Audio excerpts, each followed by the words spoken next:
안녕하세요. 달빛 성경학교를 인도하고 있는 박은희 목사입니다. 그리고 낙도 선교를 섬기고 있습니다. 그 이문에 대한 세 번째 강의를 오늘 하겠습니다. 성경의 속성과 우리의 삶에 대해서 이야기를 하겠습니다.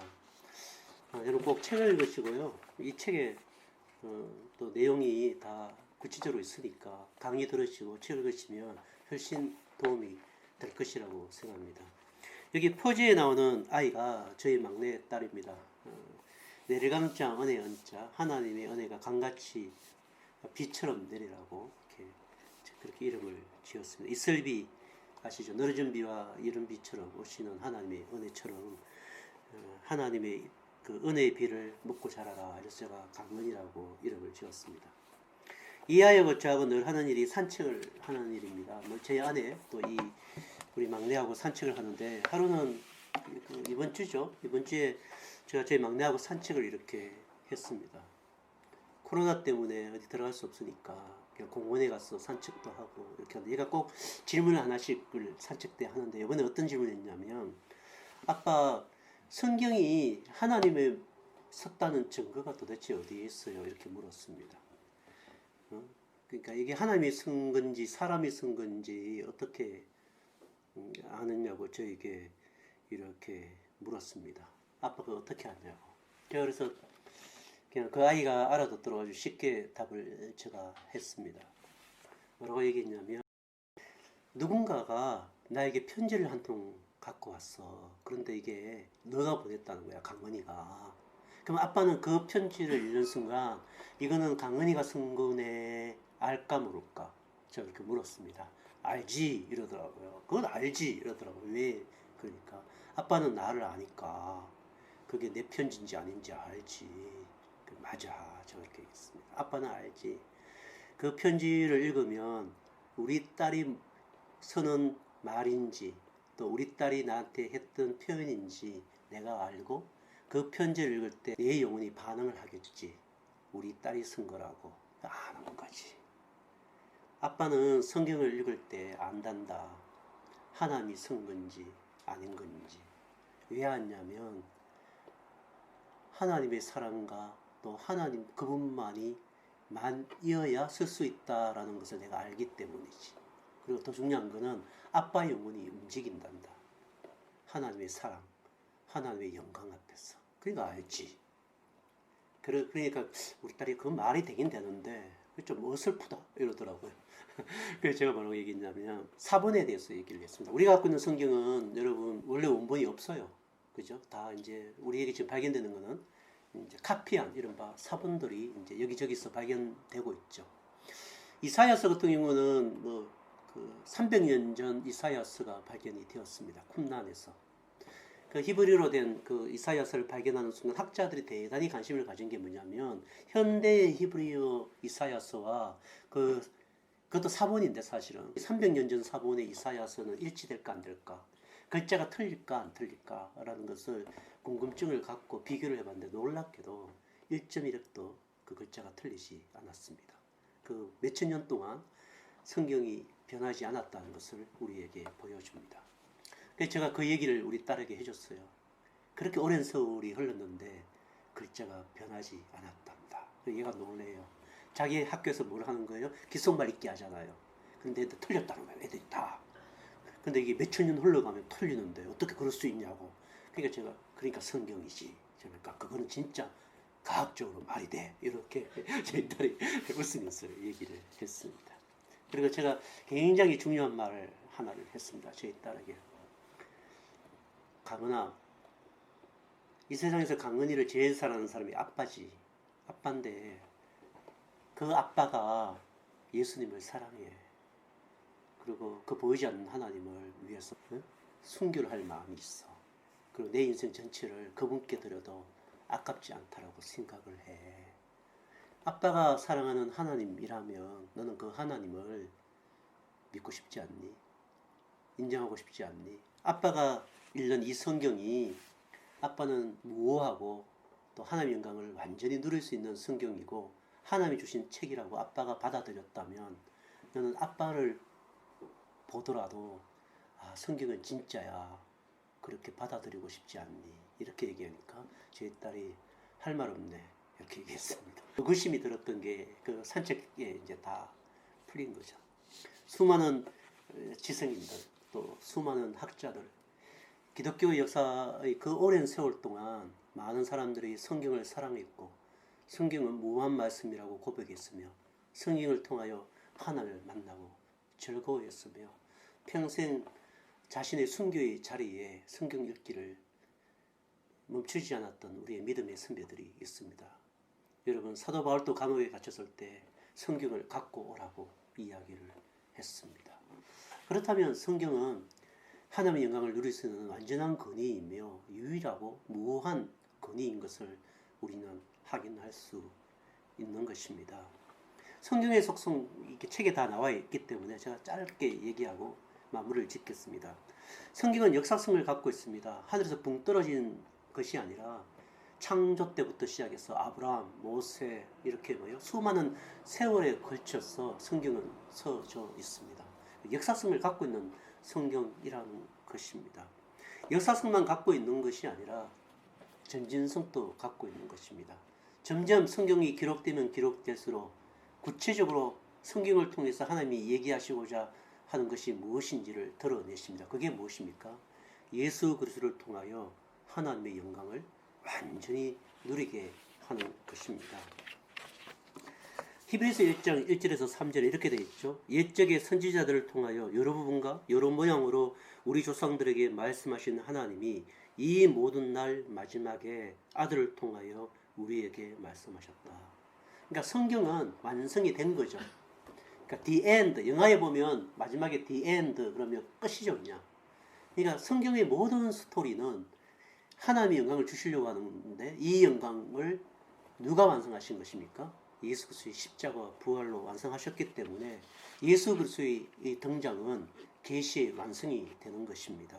그래서 여기 마지막 날의 아들을 통하여 이 얘기는 끝났다 이런 뜻입니다. 계시가 끝났다. 하나님의 계시의 완료가 이루어졌다 이런 뜻입니다. 여기에 문모시기가 등장하고 말이죠. 이 모시기가 등장하고 그걸 믿지 마세요, 여러분. 그 사람들은 하나님의 영광을 1도 줄 수 없는 사람들이에요. 그 사람들은. 그러니까 그런 사람들에 대하여 여러분 마음을 뺏겨서는 안 됩니다. 예수 그리스도로 계시는 완료되었다. 그러므로 더 이상의 성경은 없습니다. 성경은 끝난 것입니다. 요한계시를 보면 이 말에 1.1회이라도 더 하지 말라고 되어 있죠. 그건 요한계시록만을 위한 게 아니죠. 요한계시록은 수많은 예언서와 수많은 모세의 율법들이 함께 기록되어 있어요. 그러니까 요한계시록에는 구약과 그 예수님의 말씀이 동시에 들어져 있습니다. 그 얘기는 뭐냐면 요한계시록은 모든 성경과 유기적으로 연결되어 있으며 그러므로 요한계시록의 말씀을 거부하는 것은 모든 성경의 말씀을 거부하는 것이라는 뜻이 포함되어 있습니다. 그러므로 여러분 성경은 예수 그리스도로 말미암아 완료되었기 때문에 여러분은 성경 하나로 충분합니다. 유기적 영감성과 통일성이라는 게 있는데 유기적 영감성은 뭐냐면 하나님께서 사람을 통하여 80명의 성경 저자를 통하여 성경을 완성했을 때 멀쩡한 정신으로 성령께서 그 시대의 배경과 그 시대의 언어와 그 시대의 상황과 그 시대의 정확한 객관적인 사실을 갖고 그 안에 하나님의 계시를 담아낸 책인 것입니다. 그러니까 성경을 우리가 이해하려면 그 당시의 역사적 배경과 그 당시의 언어들과 그 당시의 상황들을 공부하는 것이 굉장히 유익하죠. 왜요? 그 모든 상황을 통하여 하나님은 자신의 말씀을 계시하셨기 때문입니다. 그러니까 성경을 이해하려면 기도원에 가서 막 기도 막 하고 막 주여 내가 성경을 이해할 수 있는 지식을 주십시오 이러고 막 성경을 읽기 시작했는데 성경이 막 읽기더라 막 이런 건 거의 이단입니다. 그런 거 없어요. 출애굽기를 읽으려면 그 출애굽기가 기록된 당시의 상황 그리고 그때의 그 역사적 배경 이런 것들을 공부를 할 수밖에 없어요. 바울의 그 바울 서신을 읽으려면 에베소의 상황, 에베소서에 어떤 상황이 있었는지 이런 걸 알고 그 성경을 읽을 때 우리에게 성경은 하나님의 영광의 빛을 비춰줍니다. 왜 그렇습니까? 성경은 유기적 영감이기 때문입니다. 그죠? 근데 어떤 이단들 보면요, 밭을 이렇게 갈로 갔는데 그 나무를 파니까 성경이 나왔대요. 그 웃기는 애들입니다. 뭐 어떤 요 근래 좀 유명한 뭐 이보식이라는 사람이 있어요. 그 사람 뭐 경남 무슨 마을에 자기 고향에 갔는데 뒷산에 갔는데 뭐 빡 쪼개졌대요. 뭐 하늘에서 별이 나타났대요. 막 그러면서 자기가 막 성경을 깨닫기 시작했대요. 다 거짓입니다. 그 믿으면 안 돼요. 그런 거. 성경은 뭐예요? 유기적 영감설로 되어 있어요. 그러니까 사실은 우리가 이제 신학교를 다니면 헬라어로 히브리어로 공부하는 이유가 뭡니까? 그 당시 언어로 사용했기 때문입니다. 그걸 갖고 공부를 해요. 그래 이단들은 헬라 히브리어로 보면 다 엉터리예요. 사실은 말도 안 되는 얘기를 막 억지로 문맥을 풀고 막 이러는 거죠. 그러니까 여러분 유기적 영감서를 우리가 믿어야 되는 것입니다.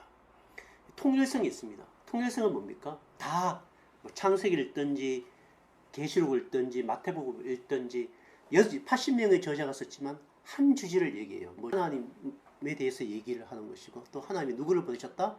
그의 아들을 예수 그리스도를 이 땅에 보내시기 위해서 얼마나 열심히 일하셨는지 그리고 그 영광을 주시기 위해 얼마나 하나님이 일하셨는지 똑같은 얘기가 사실은 아브라함을 읽든 모세를 읽든 통일성 있는 이야기가 있는 것입니다. 하나님께서 이것저것 얘기하신 게 사실은 아니에요. 여러 상황 속에서 다양성 속에서 얘기는 하셨지만 한 가지 주제가 무엇입니까? 모세와 시편과 선지자는 누구에 대해서 얘기한 것이다? 나에 대해서 라고 예수님이 얘기했습니다. 그런 통일성을 갖고 있는 것입니다. 그러니까 그런 점을 여러분 명심하셔야 됩니다. 그리고 성경에 모성이 있습니다. 모성이라는 것은 오류가 없다라는 뜻입니다. 성경이 오류가 없다라는 것은 우리가 하나님의 영광을 성경을 통해서 누리는데 뭐가 없다는 겁니까? 오점이 없다는 겁니다. 오류가 없다라는 것입니다. 성경의 모성을 믿어야 합니다. 그리고 성경은 명료성이 있습니다. 어린아이가 읽든 노인이 읽든 대학생이 읽든 구원에 대한 명백한 이야기를 우리에게 알려준다는 겁니다. 머리가 뭐 탁월하다고 해서 성경을 잘 읽는 것도 아니고 할머니라고 해서 성경을 못 읽는 것도 아닙니다. 하나님은 똑같이 성령을 통하여 그의 영혼 속에 구원에 대한 명백한 사실을 알려주시며 이야기하시는 것입니다. 그러므로 성경은 성령을 통하여 읽는 것입니다. 다섯 번째는 성경의 충족성입니다. 성경은 충분하다라는 것입니다. 성경으로 뭐에 대해서 우리의 구원의 도리와 하나님의 영광을 누리는 데 있어서 우리에게 충분한 충족성을 성경은 주고 있다. 쉽게 얘기하면 헛짓하지 말라는 거예요. 다른 것에 하나님의 영광을 엄청나게 누리는 것이 있는 것처럼 얘기하지 말라는 거예요. 우리의 구원의 도리에 대해서 성경 말고 다른 책이 우리의 구원의 도리에 대해서 얘기할 수 있는 것처럼 여러분 착각하지 말라는 거예요. 하나님은 교과서를 안 만들어요. 성경 하나로 충분하다. 물론 성경을 해석하는 책이라든지 성경을 읽는데 도움을 주는 책들을 우리가 읽을 필요는 있습니다. 그러니까 그건 성경이 아니에요. 성경을 보조해주는 보조 해석서죠. 근데 그 해석서가 뭐예요? 성경을 읽다가 그 해석서가 잘못되고 버려야 되죠. 그거는. 그러므로 우리 개혁교회는 성경을 날마다 읽으면서 성경을 읽으면서 느끼는 그 하나님의 그 아름다운 빛과 그 영광의 빛을 발견하면 우리는 바로바로 뭡니까? 그 옛 영광을 버리는 것입니다. 그죠? 왜요? 성경은 무고하며 충분하며 명료한데 우리의 영혼이 아둔하여 못 깨달을 수가 있잖아요. 근데 그걸 깨닫게 되면 내가 어린 아이 일을 어떻게 해야 돼요? 버리는 것이죠. 그죠? 딱딱한 식물을 먹을 때 젖먹이 같은 신앙을 버리게 되는 것입니다. 그러므로 여러분 성경은 명료하고 충족성이 있는 것입니다. 이게 성경의 속성들입니다. 결론을 맺겠습니다. 우리가 성경을 읽게 되면 어떤 일이 일어납니까? 우리 자체가 특별 계시의 몸이 됩니다. 저희 말이 좀 엎혀야 되는데 우리 안에 성경이 담지돼야 우리가 성경을 읽고 성경을 묵상하고 창세기부터 요한계시까지를 성경을 끊임없이 읽어야 우리 속에 뭐가 들어옵니까? 신앙의 이성을 통한 말씀의 체계가 이렇게 들어오는 거죠. 그러면 우리가 뭡니까? 뭐가 되는 겁니까? 하나님의 특별 계시의 도구가 되는 거죠. 우리가 특별 계시의 몸이 되는 거죠. 아주 쉽게 얘기하면 이런 거죠. 다니엘이 바벨론 궁에 가면 거기 꿈 막 꾸잖아요. 꿈 꾸고 꿈이 해석이 안 돼. 이러고 이건 도대체 무슨 일이야? 이럴 때 누가 딱 등장합니까? 다니엘이 딱 내가 풀어줄게. 그러니까 한 방에 전부 다 고개를 숙이게 되는. 그리고 뭐예요? 다니엘이 얘기한 그 계시 속에서 역사가 돌아가고 있으며 그 속에 역사의 희망이 있는 것을 그 왕궁의 사람들이 보게 되는 것이죠. 요셉이 말이죠. 애굽에 팔려갖고 바로 앞에 딱 서갖고 내가 그 꿈을 내가 해석해 줄게. 이러고 막 해석 딱 해요. 야, 니 같은 지혜자가 어디 있냐 이럴 때 그건 내가 해석한 게 아니고 내 속에 계신 그리스도께서 해석하신 것이다. 막 이렇게 얘기하고 그 요셉이 들어가니까 요셉이 갖고 있는 그 계시의 권위가 애굽을 지배하고 역사를 지배하는 일을 볼 수 있지 않습니까? 사도 바울을 싣고 가는 배를 토인비가 유럽을 싣고 가는 배라고 얘기했습니다. 바울이 가는 곳은 하나님의 계시가 펼쳐지는 놀라운 나라가 이루어져 있는 것입니다. 그래서 여러분이 말씀을 읽어야 돼요. 창세부터 요한계시록까지를 읽고 그 하나님의 영광을 누리고 그 말씀이 여러분의 몸속에 채겨야 되면 여러분이 막 베트남에 던지면 베트남에서 막 계시가 막 펼쳐지고 여러분이 직장에 던져놓으면 막 직장에서 막 계시가 펼쳐지고 여러분의 가정 속에 막 던져놓으면 막 가정 속에서 하나님의 계시가 막 던져지고 막 이런 일이 일어나야 돼요. 지금 선거운동 중이어서 소리가 좀 들어갑니다. 저는 막 국회 안으로 막 말씀의 체계가 있는 사람이 들어가면 막 국회에서 말씀의 체계가 막 이루어지고 막 이런 일들이 우리 속에 좀 일어나야 합니다. 이게 뭐 성경이 물에 못한 건지 뭐 성경의 권위가 지금 없어요. 사람들이 성경 말씀을 우습게 여겨요. 왜 그런지 아십니까? 우리 교인들이, 우리 그리스도인들이 성경의 말씀을 무시하기 때문에 세상의 사람들이 다 같이 함께 무시하는 거예요. 그러면 안 돼요. 다니엘이 들어갔던 그 바벨론 안에는 막 화려한 박사들이 많지만은 막 그의 말씀 앞에 다 막 머리를 숙이고 굴복을 하죠. 왜? 그의 계시의 권위가 드러나기 때문이죠. 왜 한국교회는 지금 계시의 권위가 없습니까? 말씀의 권위가 없습니까? 이거는 단순합니다.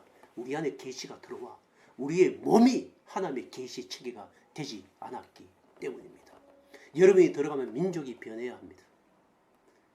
여러분이 직장에 들어가면 직장이 변하고 여러분이 가정에 들어가면 가정이 변해야 됩니다. 뭐가 펼쳐지기 때문입니까? 막 계시가 펼쳐지기 때문에. 딸이 아빠 이거는 어떻게 생각해요? 그러는데 거기 하나님 말씀을 막 얘기를 해줘야 됩니다. 그럼 그 아이가 계시 앞에 굴복됩니다. 그런데 아빠의 얘기를 들어보니까 뭐 이건 텔레비전에 나오는 유튜브에 나오는 유튜브 선생보다도 못해. 이러면 애가 아빠의 그대로 막 바른 거죠. 근데 아빠가 말씀으로 다 무장되어 있어요.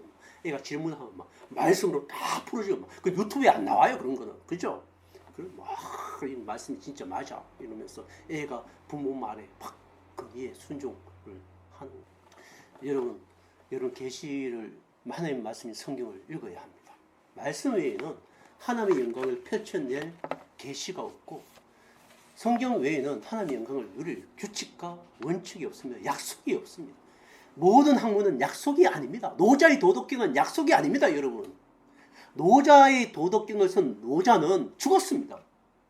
석가모니도 죽었습니다. 다 죽었어요. 저자들은. 성경의 저자이신 하나님은 지금 살아계십니다. 그러니까 이 말씀은 약속이에요. 그냥. 약속. 우리에게 영광을 주시겠다는 약속이고 하나님이 그 일을 이루시는 거예요. 그냥. 그러면 우리는 살아있는 말씀을 먹는 것이며 살아있는 약속을 받아들이는 것입니다. 우리에게 주신 약속 하나님이 그대로 실행해요. 말씀대로 실행하시며 약속하신 대로 실행하시며 요한계시록에 새하늘과 새 땅을 주신다 그러면 주시는 거예요. 그냥. 교회를 다니는 그리스도인들이 성경의 권위 앞에 굴복하며 성경의 말씀이 약속인 것을 받아들이며 그 영광을 누리는 일이 없는데 어떻게 세상의 사람들이 이 성경 앞에 성경의 권위 앞에 굴복하겠습니까? 성경을 우습게 여기는 거죠. 성경은 유일한 하나님의 영광과 생명을 주는 규칙이며 약속의 말씀입니다. 여러분 이 권위를 우리 교회가 우리 그리스도인들이 놓쳤으면 안 됩니다. 이문이 이 답을 읽으면서 이문에 대한 강의는 마치려고 합니다. 하나님을 영화롭게 하고 즐거워하도록 하기 위해 하나님이 우리에게 주신 법칙은 무엇입니까? 우리가 하나님을 영화롭게 하고 즐거워하는 것을 가르치는 유일한 규칙은 The only authority, 하나님을 즐거워하고 그분께 영광을 드리는 것을 위한 오로지 한 권위, 한 규칙은 뭐밖에 없다? 성경밖에 없다라고 웨스트민스터 신앙 고백은 우리에게 가르치고 있습니다.